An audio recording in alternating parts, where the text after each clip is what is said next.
Hi friends, कैसे आप लोग। आज से हम लोग हिस्ट्री का रेगुलर क्लास लेके आएंगे, जिसमें हम एंशियंट हिस्ट्री से शुरू करेंगे और पोस्ट मॉडर्न हिस्ट्री, उसके बाद वर्ल्ड हिस्ट्री तक का पूरा रेगुलर वीडियो जो है अवेलेबल कराएंगे। तो चलिए आज से शुरू करते हैं हिस्ट्री। और पहले देखते हैं कि इस टॉपिक में हम लोग पढ़ेंगे हिस्ट्री क्या है, हिस्ट्री के फादर क्या है, हिस्टोरिकल मेथड क्या है और हिस्ट्री का डिवीजन किन किन आधार पे किया गया है। तो चलिए शुरू करते हैं। पहले समझते हैं कि हिस्ट्री क्या है। ठीक है, तो हिस्ट्री का मतलब जिनको नहीं पता है, इतिहास होता है। ठीक है, इसको हिंदी में क्या बोलते हैं, इतिहास होते हैं जी। तो शायद मेरी हिंदी उतनी अच्छी नहीं है, तो थोड़ा बहुत त्रुटि होगी तो आप लोग करेक्ट कर लीजिएगा। तो आइए, इतिहास का मतलब अगर हिंदी में इसको बोले, एक तरफ होता है इति, दूसरी तरफ होता है हास। ठीक है, इति का मतलब होता है ऐसा ही, ऐसा ही, और हास का मतलब घटना। ठीक है, घटना या घटित होना। तो मतलब कि इस प्रकार हम कह सकते हैं कि इतिहास का यह अर्थ होता है कि ऐसा ही घटित हुआ था।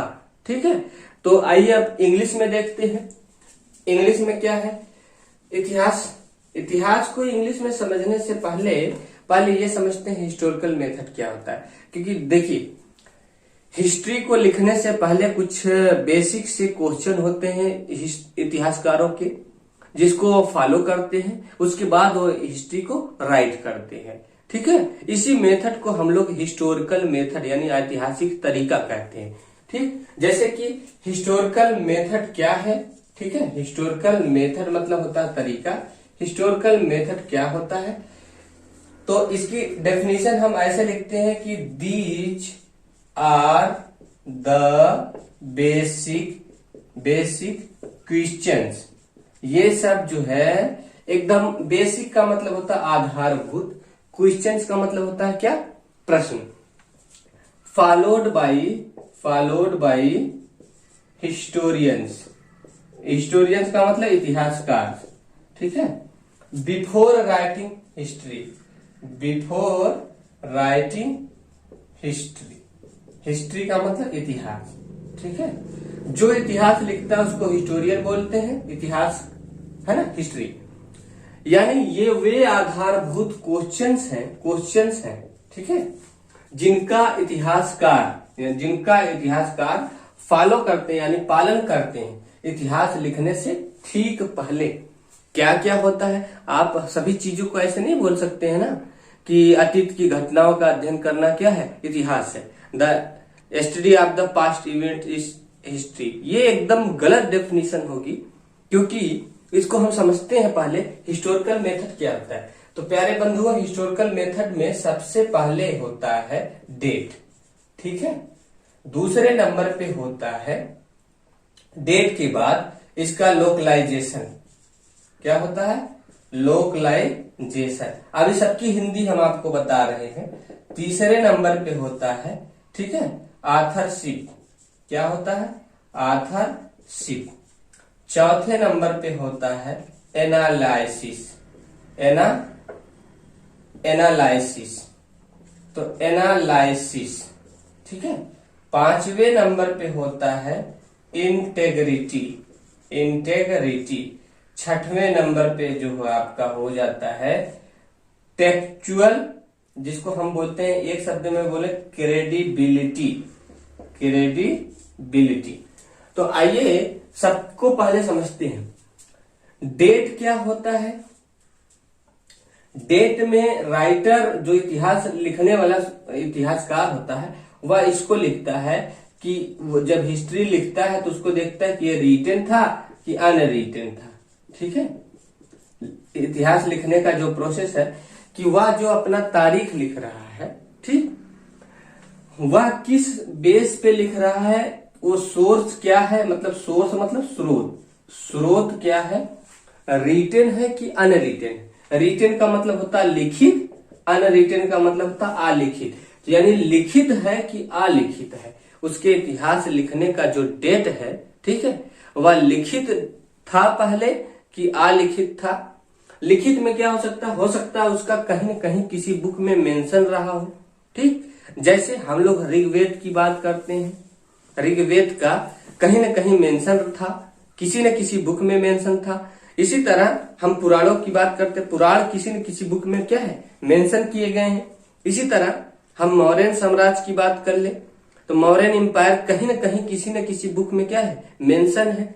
तो इस आधार पे हम देखते हैं कि वह लिखित साक्ष्य से लिया गया कि अलिखित साक्ष्य से लिए। अलिखित साक्ष्य में क्या हो सकता है, फॉरेंसिक टेस्ट हो सकता है, एक्सकवावेशन हो सकता है, मतलब जो भी आर्कियोलॉजिकल यानी पुरातात्विक एविडेंसेस यानी साक्ष्य है उसको हम अलिखित में रखेंगे, क्योंकि उनका कहीं लिखित रूप से जिक्र नहीं होता है। तो जैसे कि आइए इसको देखते हैं क्या होता है। लोकलाइजेशन क्या होता है कि वेयर इट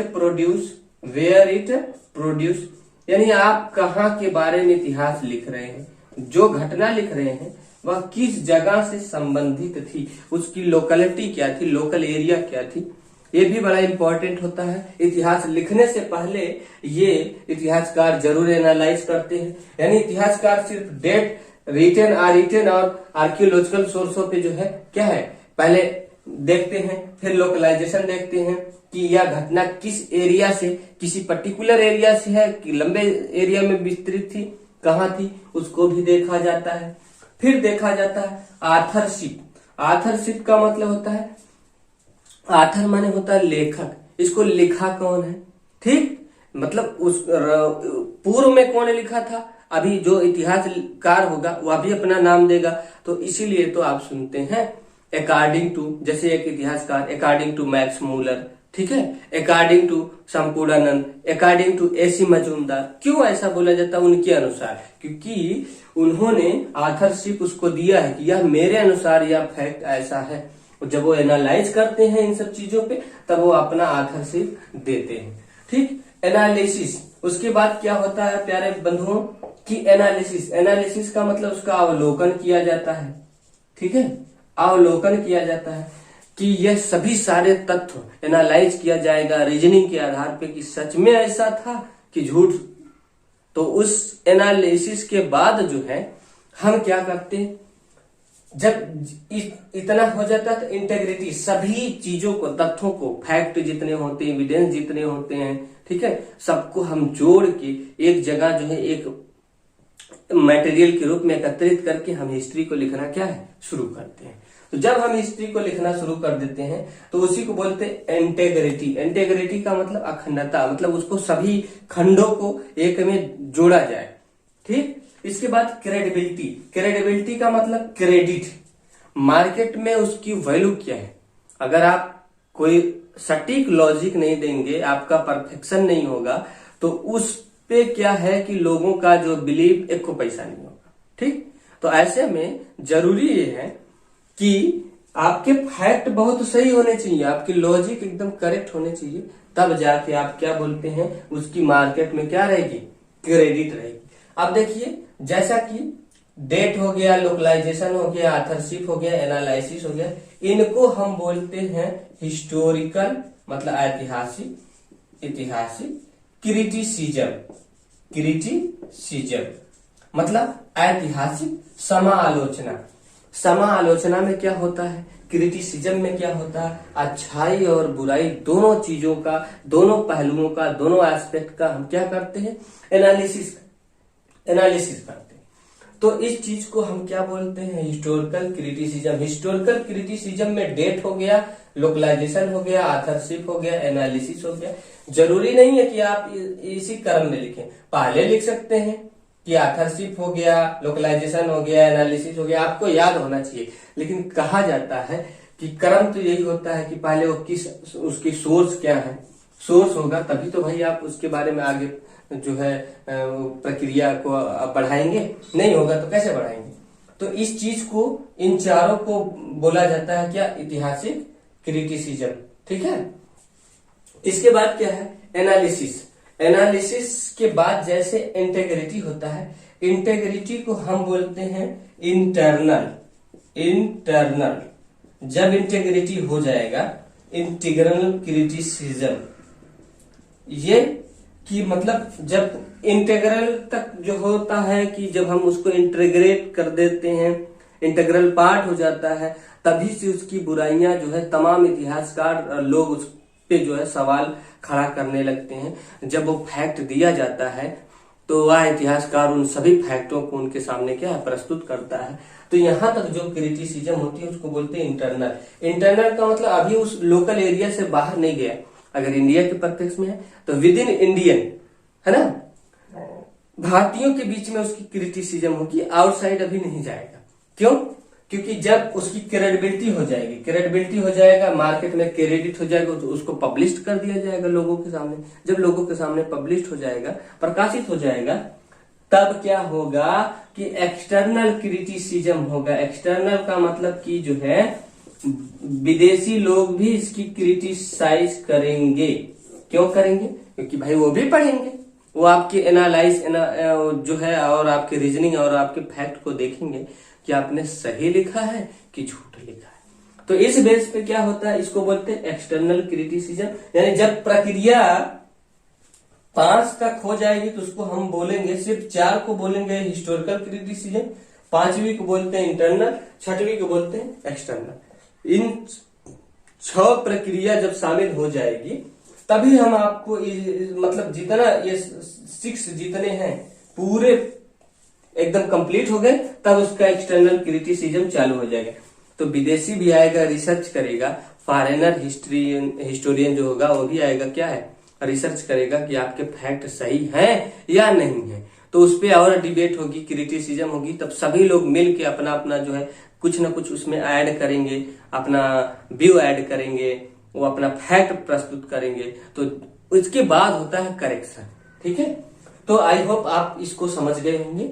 आप जल्दी से इसका स्क्रीनशॉट लीजिए। तो जैसे आप इसका स्क्रीनशॉट लेंगे तो उसके बाद हम आगे पढ़ाते हैं। तो अब आइए देखते हैं कि हिस्ट्री क्या है। पहले हिस्ट्री को समझते हैं। हिस्ट्री एक ग्रीक शब्द है, ग्रीक है ना, प्राचीन, आज का जो ग्रीस है ना, वही प्राचीन समय में ग्रीक हुआ करता था। तो वही ग्रीक का शब्द है, वहां की एक लैंग्वेज है। क्यों ग्रीक शब्द है? क्योंकि इसके जो पिता हैं हेरोडोटस, इतिहास के पिता किसको बोला जाता है? हेरोडोटस। हेरोडोटस को, हेरोडोटस का टाइम पीरियड है 484 टू 425 बीसी। जी, ये बात ध्यान में रखिएगा, बीसी। ये बीसी का मतलब क्या होता है आपको समझाएं तो जैसे जो मैथ की भाषा में अगर हम बोले संख्या रेखा जिसको बोलते हैं, संख्या रेखा में यहाँ 0 होता है, 0 के दाहिनी तरफ क्या होता है? पॉजिटिव नंबर होते हैं, ठीक है, और 0 के इधर क्या होते हैं? निगेटिव नंबर होते हैं। तो आप समझ सकते हैं कि 0 की इधर 1 होगा, 2 होगा, 3 होगा, ऐसे ऐसे इन्फिनाइट होगा, इधर भी -1, -2, -3 इन्फिनाइट तक जाएगा। ठीक, तो यही जो निगेटिव जो सन हुआ करता था उसको हम जो है निगेटिव में ना करके उसी को बीसी में कह देते हैं।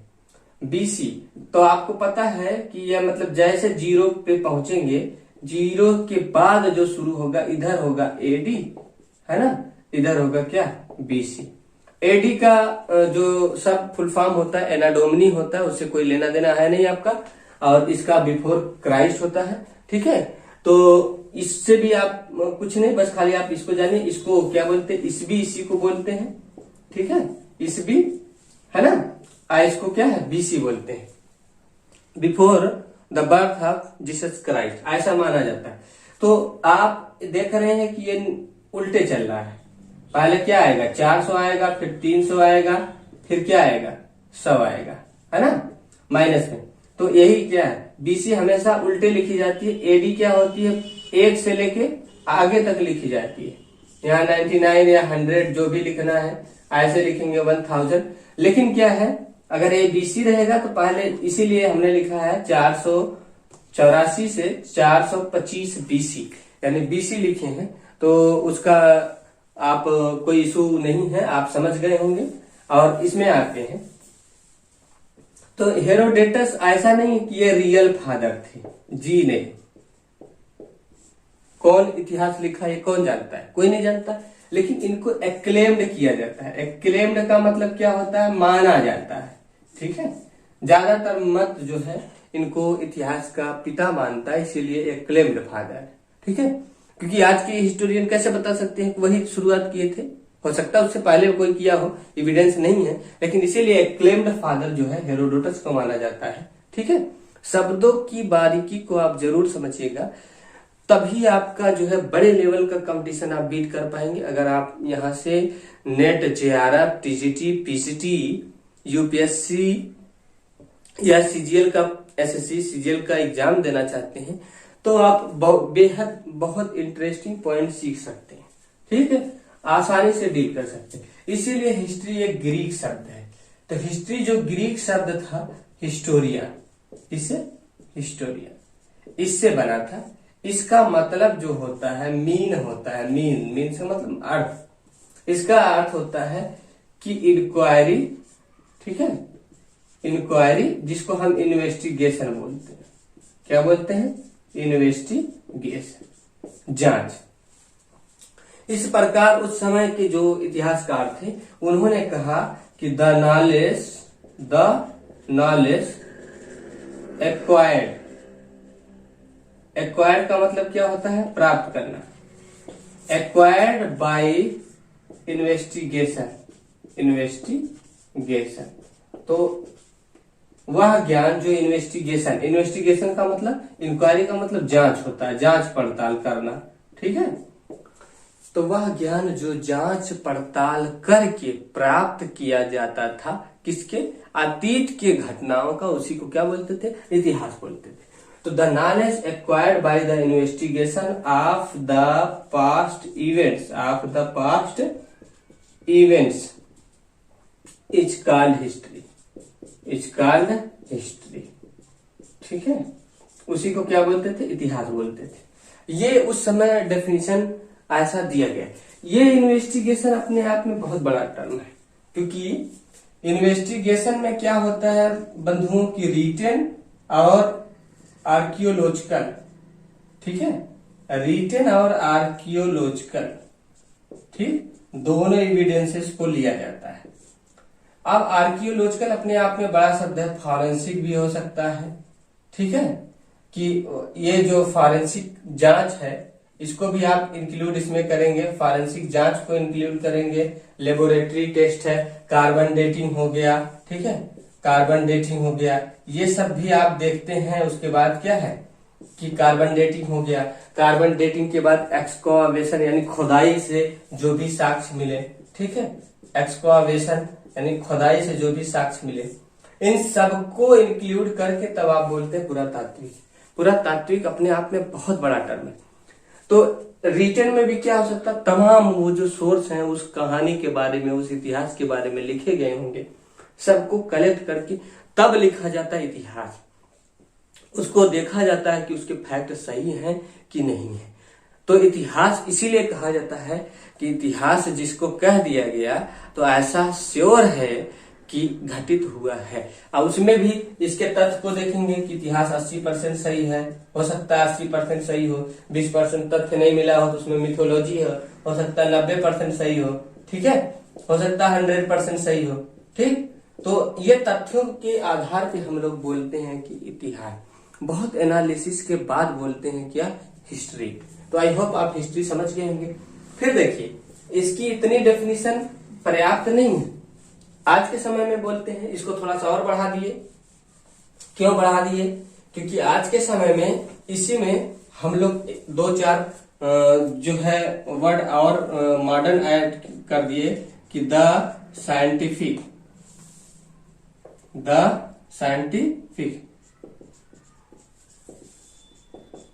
स्टडी ऑफ द इवेंट्स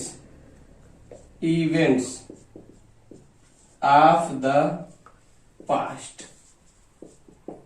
अतीत की जो घटनाएं हैं,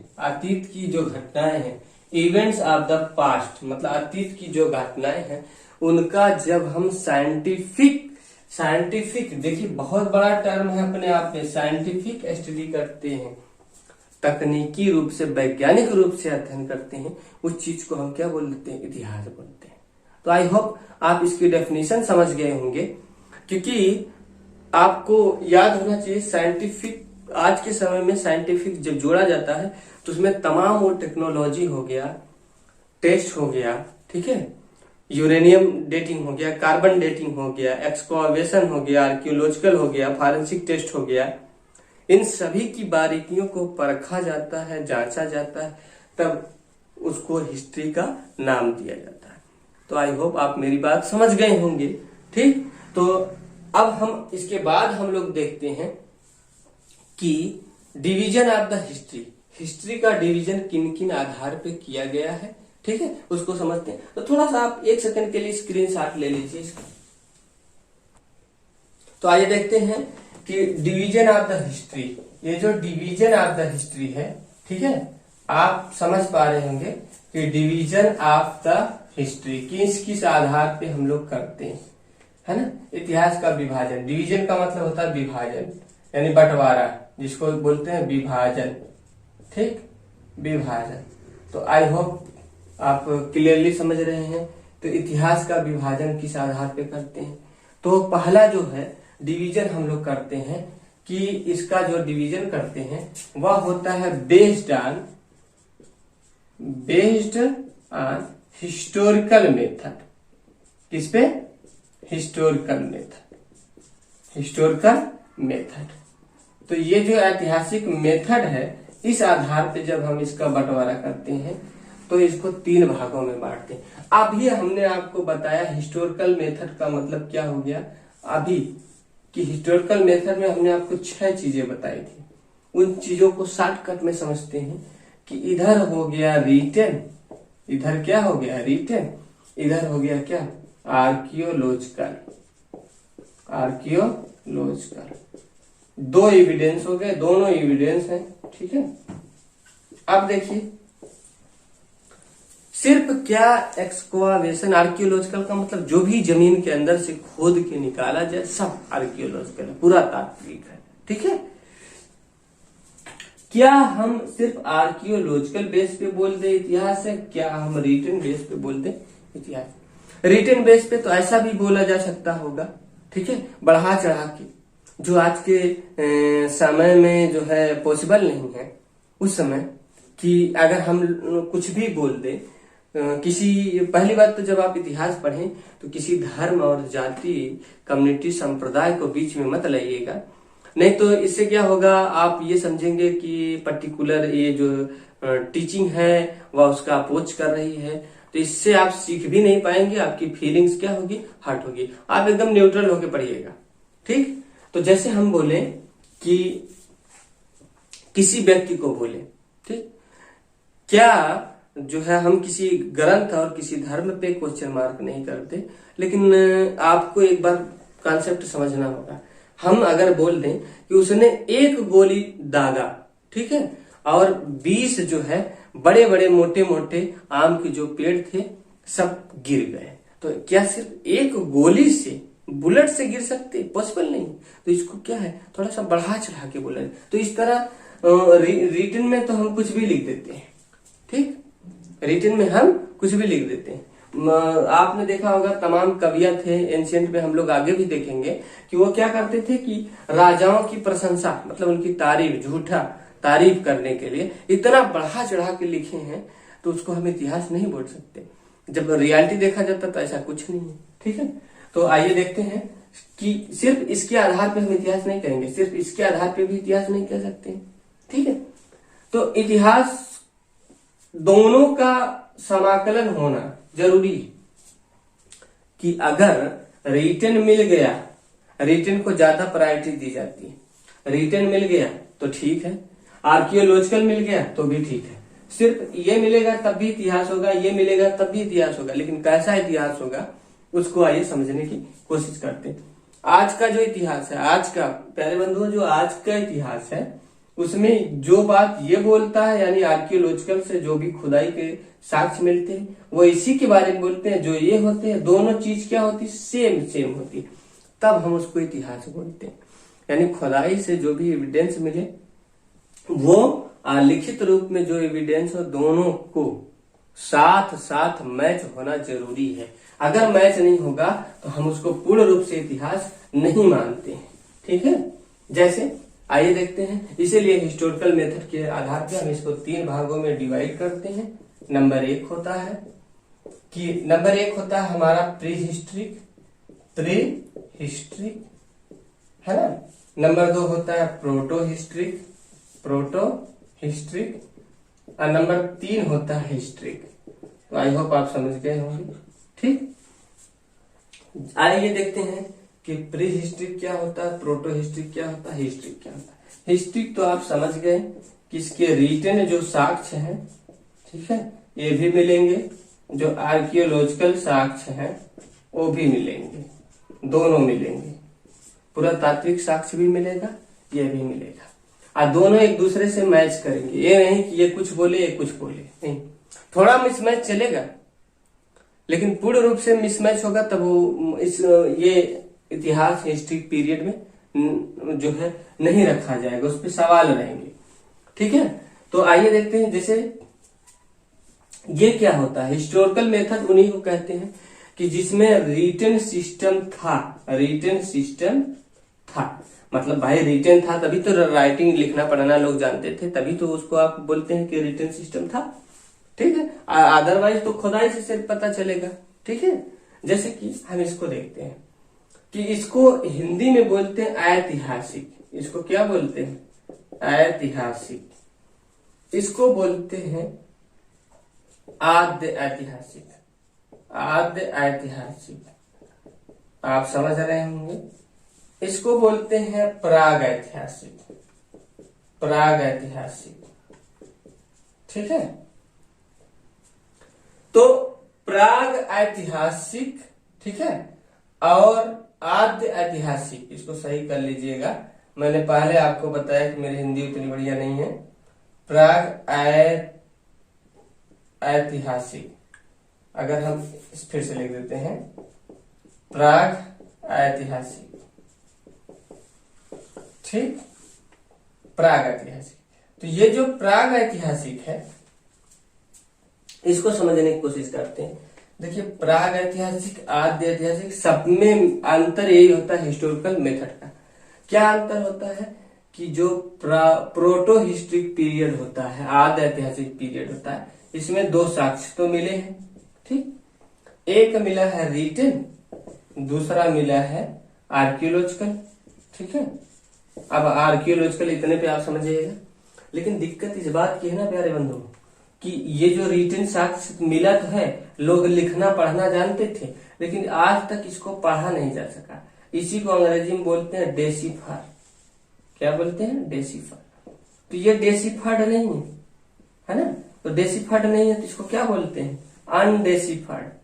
अपोजिट इसका क्या होगा, अनडेसिफर्ड, कि मतलब आज तक उसको कोई पढ़ ही नहीं पाया वो कौन सी भाषा है। तो देखिए, जब आप रीजनिंग पढ़ते हैं तो कोडिंग डिकोडिंग पढ़ते हैं।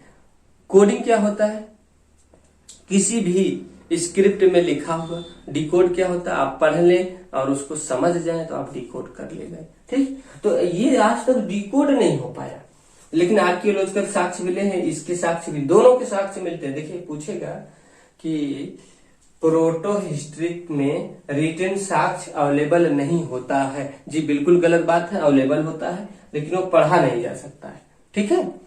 और हिस्ट्रिक में दोनों डिकोड किया जाता है, ठीक। आर्कियोलॉजिकल साक्ष्य और ये साक्ष्य दोनों मिलते हैं, बट इसको पढ़ा नहीं जा सका, आज तक समझा नहीं जा सका। सिर्फ इसके बेस पे इसकी हिस्ट्री लिखी जाती है। जितना इसका इतिहास लिखेंगे प्रोटो का, सिर्फ आर्कियोलॉजिकल के बेस पे ही प्यारे बंधुओं लिखी जाती है।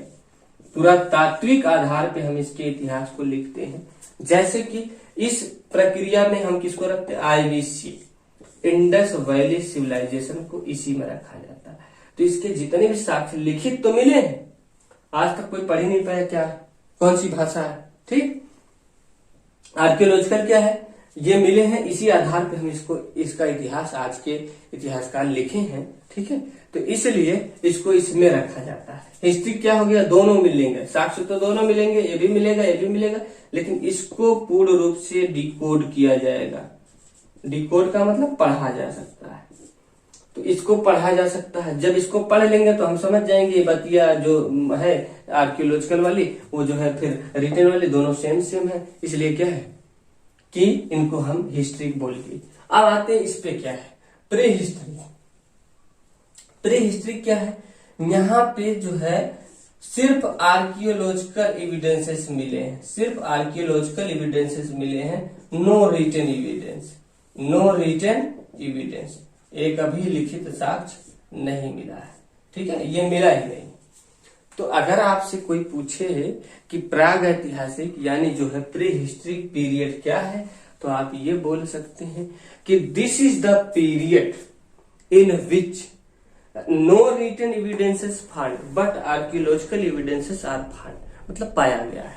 इसी तरह इससे अगर आपको पूछे प्रोटो हिस्ट्रिक पीरियड क्या है, तो आप ये बोलेंगे this is the period of history in which written and archaeological both the evidences are found but written evidences are undeciphered, मतलब अनडिकोडेड, आज तक उसको डिकोड नहीं किया जा सका।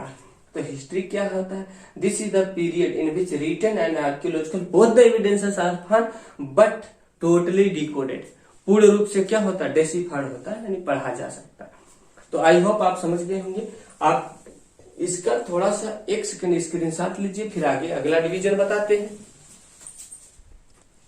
चलो आइए देखते हैं, अगला डिवीजन देखते हैं।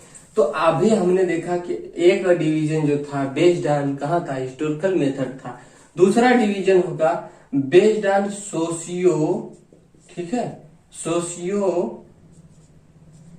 Political and economical, economical culture के आधार।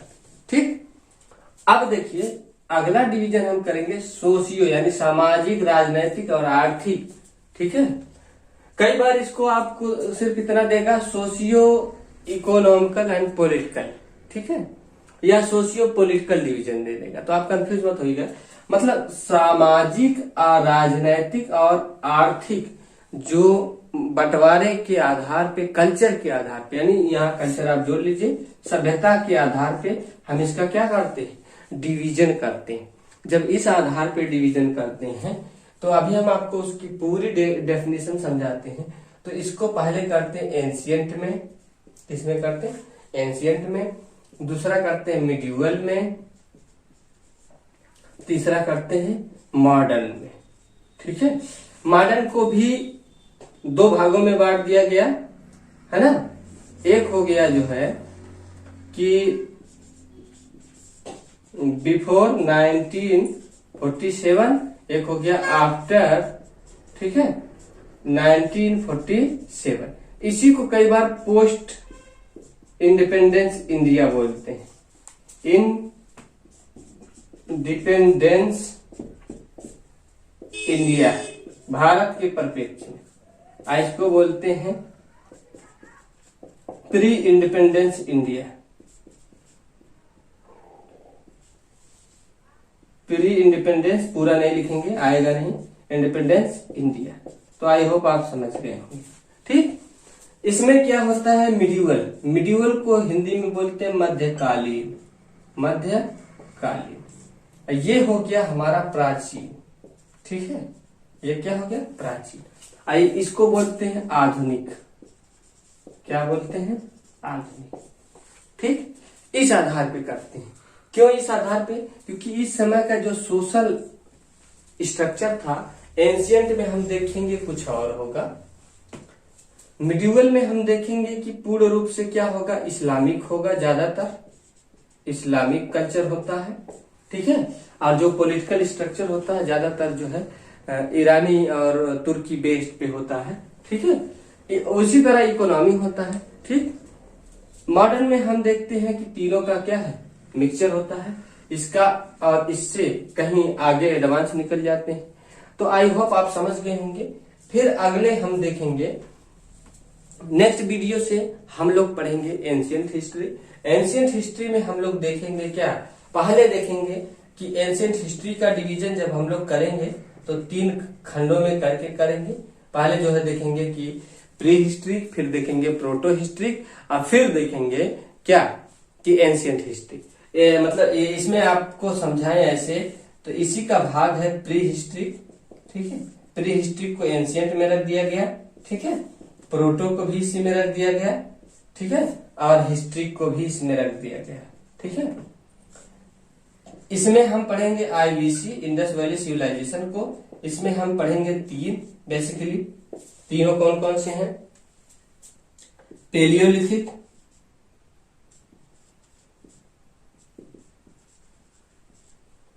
पेलियोलिथिक, और इसमें पढ़ेंगे मेजोलिथिक,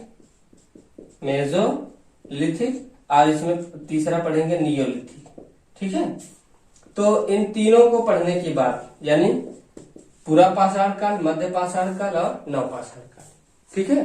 पाषाण काल देखेंगे, ठीक। उसके बाद हम इसमें देखेंगे स्टोन एज